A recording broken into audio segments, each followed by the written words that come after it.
कोण आलंय? नमस्कार करते आई. हो, आयुष्यमान भव. अगं पण कोण तू? नाही, मला ओळखता नाही आलंय तुला आणि एकदम नमस्कार वगैरे करायला लागलीस म्हणून. असं काय करता हो? मी प्रीती वीरेंद्र शिरोडकर. प्रीती वीरेंद्र हो का?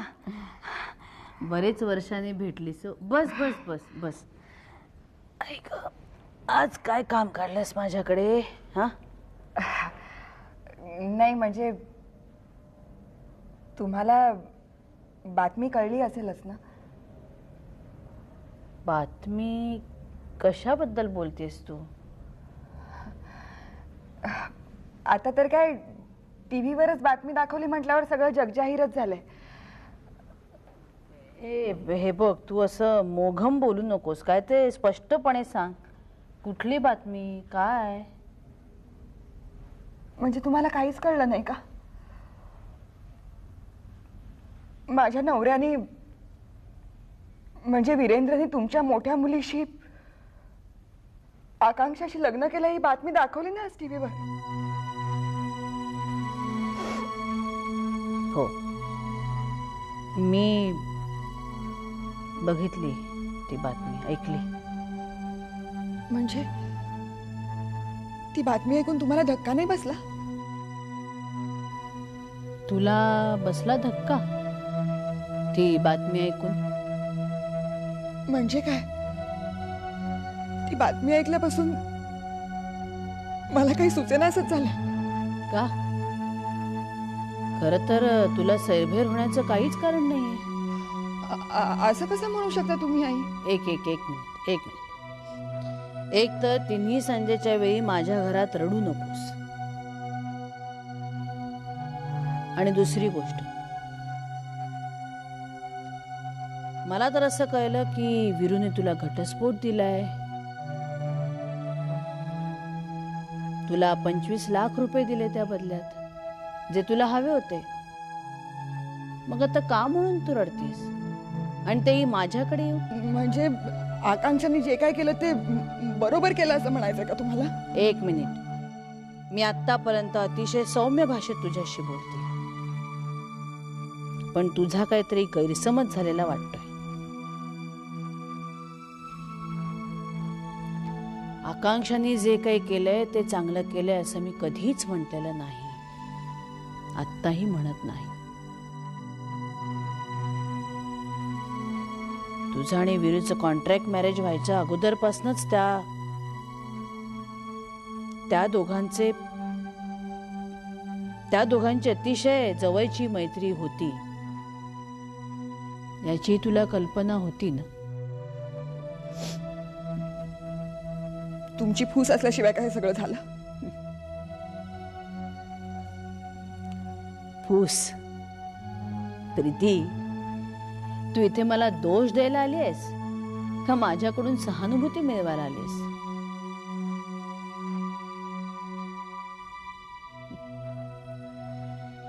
तुझे आणि तुझ्या नवऱ्याचे वीरेंद्रचे संबंध चांगले नव्हते म्हणून माझी मुलगी कशी वाईट आहे हे तू मला सांगायला आलीस?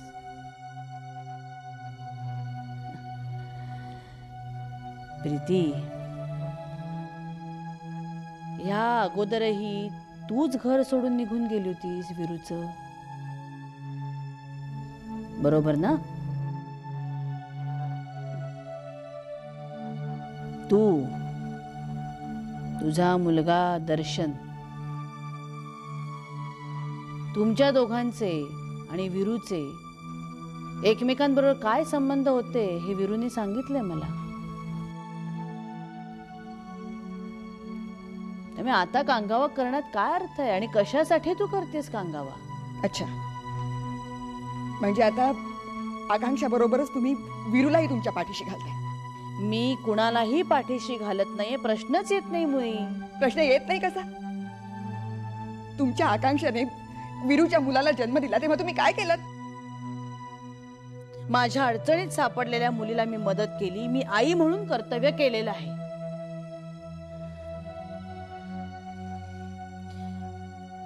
आणि तुला जर असं वाटत असेल की त्यावेळी मी तिची कानउघाडणी केली नाही तर तेही चुकीचं आहे. तेव्हाही मी तिची काय चूक झाली हे तिला सांगितलेलं आहे, कारण तेही माझं कर्तव्य होतं.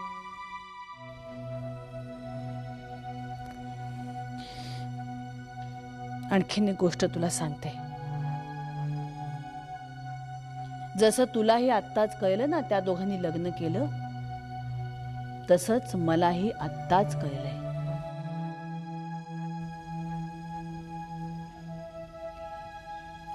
आकांक्षा माझ्याकडे एका अक्षरानेही या विषयावर बोललेली नाही. झालं समाधान?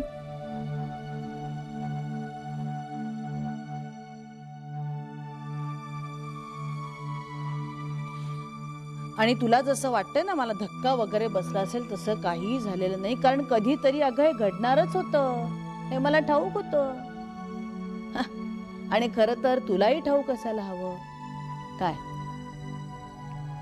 मी तुमच्याकडून मदतीची अपेक्षा केली हे माझं चुकलंच म्हणायचं. काही वर्षांपूर्वी आली असतीस तर खरंच मदत केली असती. खरंच. पण आता कसली मदत करायची? हे बघ, त्या दोघांनी जे काही केलं ते कायदा मोडून केलेलं नाही. त्यामुळे आता तू काय मी काय काहीही कोणी करू शकत नाही. प्राक्तन आहे माझेही आणि तुझेही. ते भोगण्याशिवाय आपल्याकडे गत्यंतर नाही.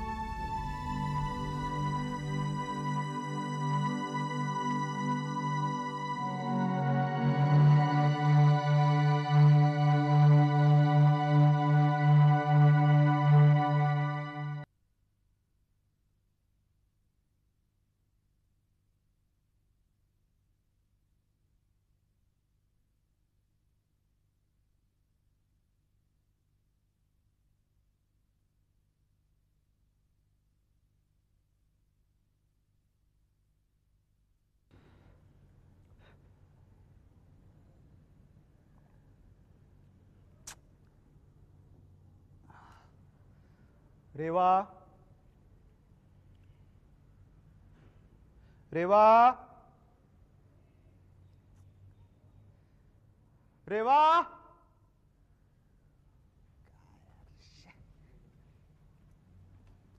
काय झालं? काय झालं? थकून भागून घरी नवरा आलाय, त्यांनी कॉफी मागितली. दिली आहे ना मी तुला. घे. किती वेळ ठेवणार आहेस ही कॉफी? कमाल आहे तुझी, अजून प्यायला नाहीस तू? अगं मी तुला कोल्ड कॉफी नव्हती मागितली. मी सुद्धा गरम कॉफीच दिली होती. ती 20 मिनिटं इथे पडून राहिली आणि त्याची कोल्ड कॉफी झाली तर मी काय करू? चूक झाली बाई, चूक झाली, माफ कर मला. नाही, कॉफी मागितली ना, हेच चुकलं माझं.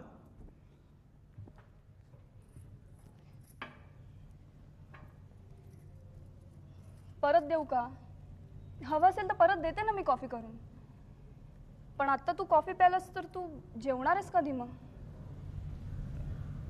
हे बघ, उगीच प्रश्न विचारून डोकं फिरवू नकोस माझं. ऑलरेडी पार्टी ऑफिस मध्ये होलसेल मध्ये लोकांनी डोकं फिरवलंय. काय झालं भूषण? का वैतागलास एवढा?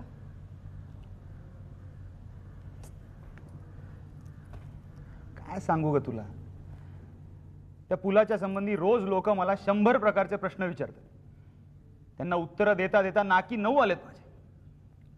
तिकडे ती अक्षताताई 1760 प्रकारे मला समजवते की पूल होणं कसं गरजेचं आहे. नाही का? आणि मलाही पटतंय, मलाही पटतंय. पण मला लोकांना सांगायला लागतंय की काळजी करू नका, पूल होणारच नाही. नाही का? आणि मला असं खोटं बोलणं जमणार नाही. वैताग आलाय मला त्यांना खोटं सांगायचं. मला कळतच नाही काय करू. मी एक मार्ग सुचवू तुला? मी बघ, पटला तर ठीक आहे, नाही तर सोडून दे. तू अक्षताताईंनाच का नाही विचारत या बाबतीत?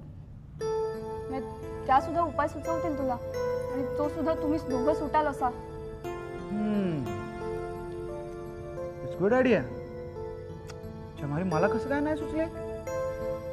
नाही उद्याच बोलतो ना मी. नाही तू भाव खाऊ नको, मला उद्या सकाळपर्यंत सुचलं असते. हा हा. माझ्या पोटात कावळे कोकलत आहेत, मला जेवायला वाढ, भूक लागली. चल. तू कॉफी पिणार आहेस की तुला जेवायला वाढू? जेव्हा मला छळू नको, मला भूक लागली आहे. चल आधी पटकन.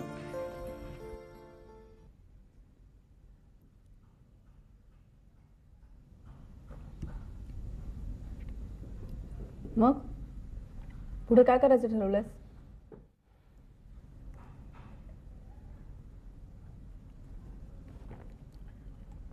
का ग,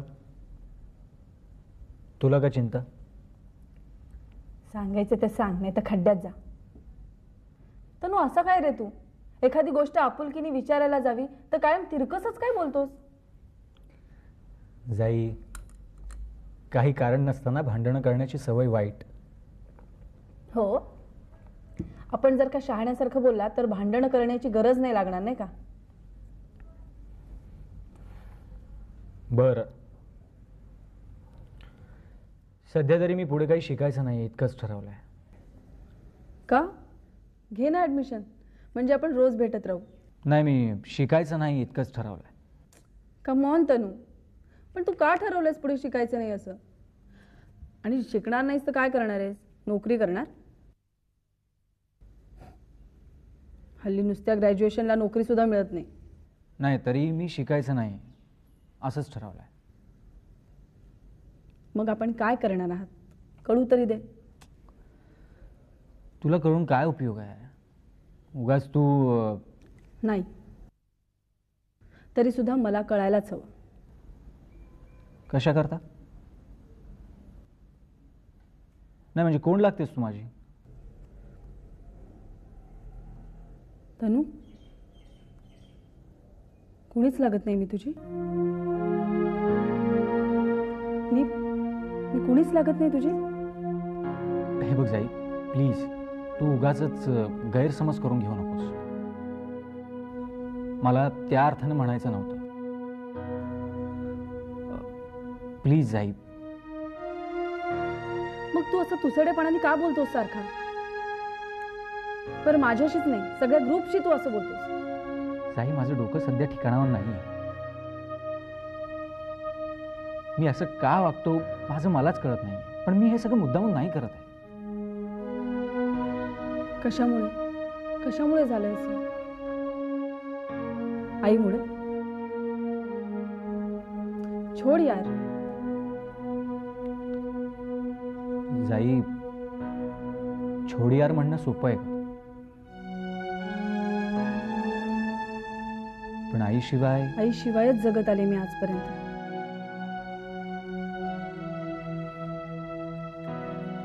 हे बघ तनू, तुझं डोकं ठिकाणावर नसताना पुढे काय करायचं याचा निर्णय तू. नाही नाही नाही, पण हा निर्णय मी योग्य विचार करून आणि शांत डोक्याने घेतलेला.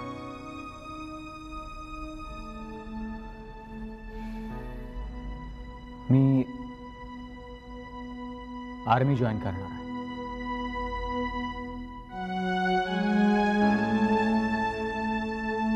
कर. I am proud of you. Thanks.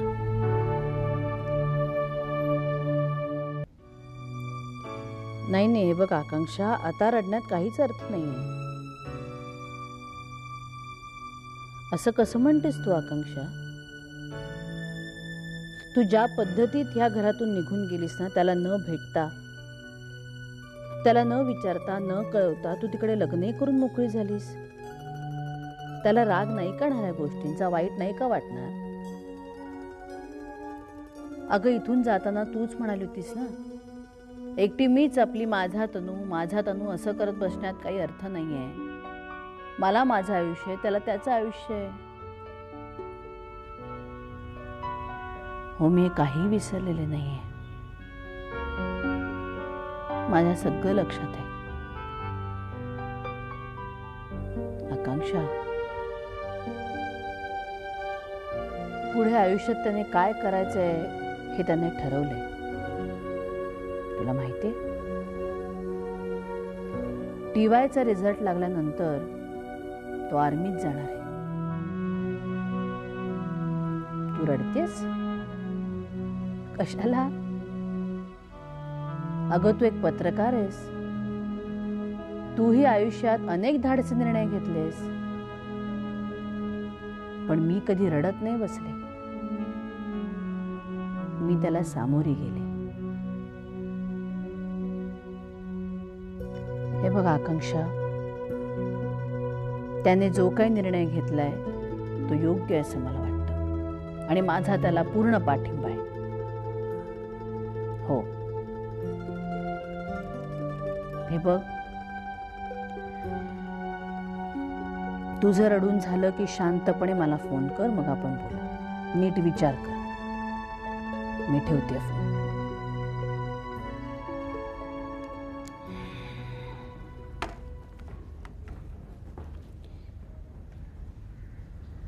कुठे होतास तू?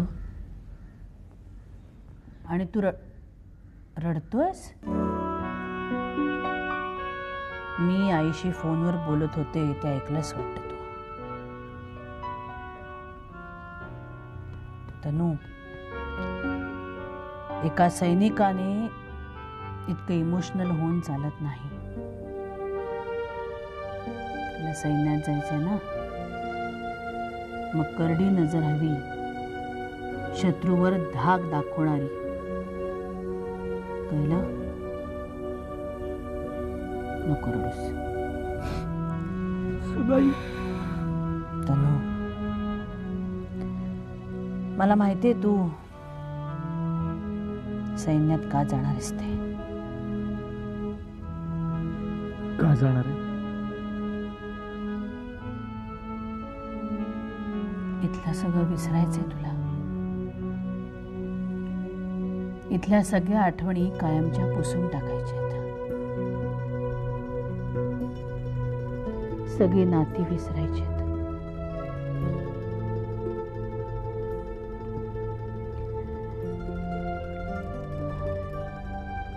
एका आईने दूर केलं म्हणून दुसऱ्या आईच्या कुशीत तू जातोयस.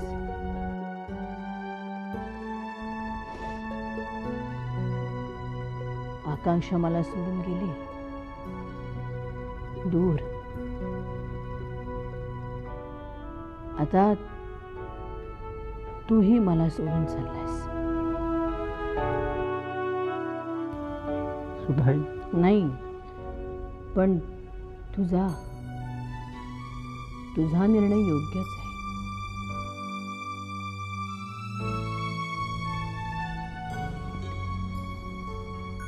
मी तुझ्या आठवणी जपत राहील.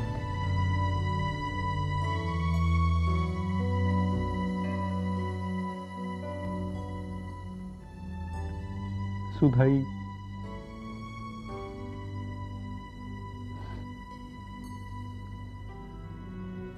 मला तुला नाही का जायचं सोडून.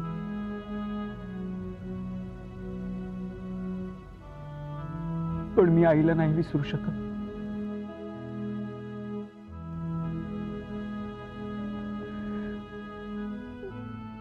मी कितीही भांडलो, चिडलो, रागावलो,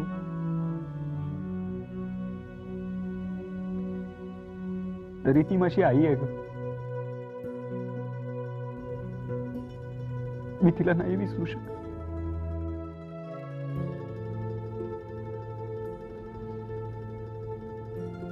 आणि जर का मी इथे राहिलो तर तिच्या आठवणी मला येतच राहणार.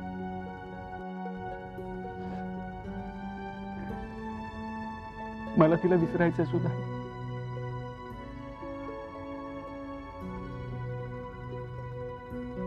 म्हणून मी सैन्यात जायचं ठरवलं.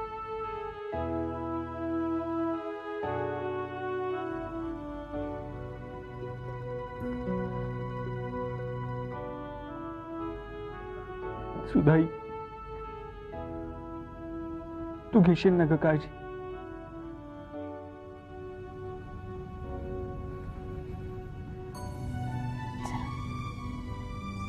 माझी काळजी करू नकोस.